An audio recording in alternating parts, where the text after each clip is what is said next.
So I want to talk just for a minute about smart sleep tracking technology and wearable devices. So it can be very helpful when we're trying to figure out what's the correct position for your appliance to use smart trackers. And so if you have any sort of, Fitbit, Apple Watch, Whoop, or phone apps, or even smart beds, they can be it can provide a lot of information to me to help me to kind of fine tune you. So a lot of times the Fitbits and the watches, they're going to give you kind of a sleep score.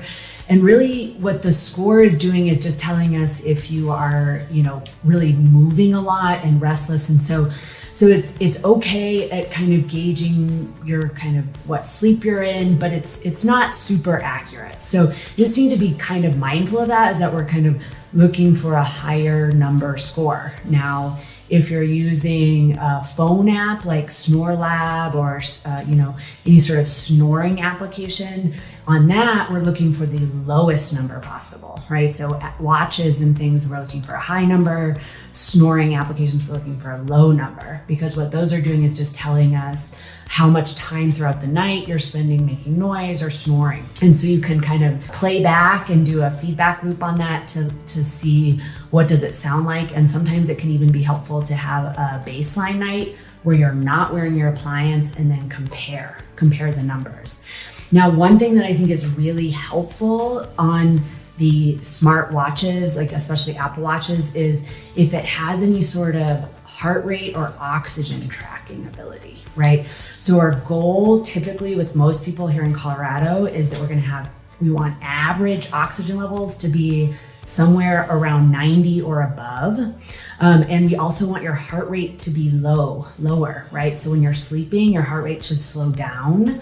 One thing that we can kind of estimate, we're kind of using this as a tool, is that if you're seeing spikes of your heart rate with drops of your oxygen, that could be an indication that there's a problem. So just imagine, right, if you hold your breath, then your heart rate starts to rise as it's trying to cycle the blood through your body, but your oxygen level is dropping because you're not breathing well.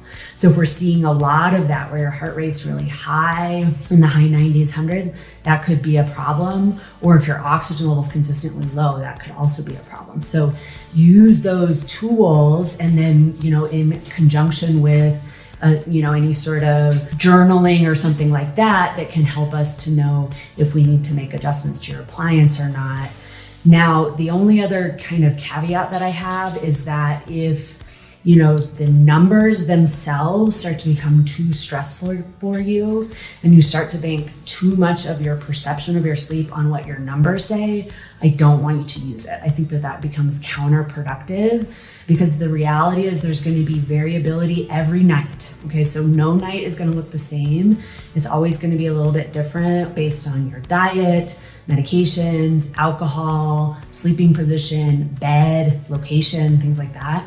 So it's always going to go up and down a little bit. So we're looking for general trends of improvement and how you feel and what you're perceiving, as well as, no pain or discomfort, and kind of the best general outcome based on position. So we want to just kind of use those as an aid, but then if it does become a deterrent, I want you to stop using it.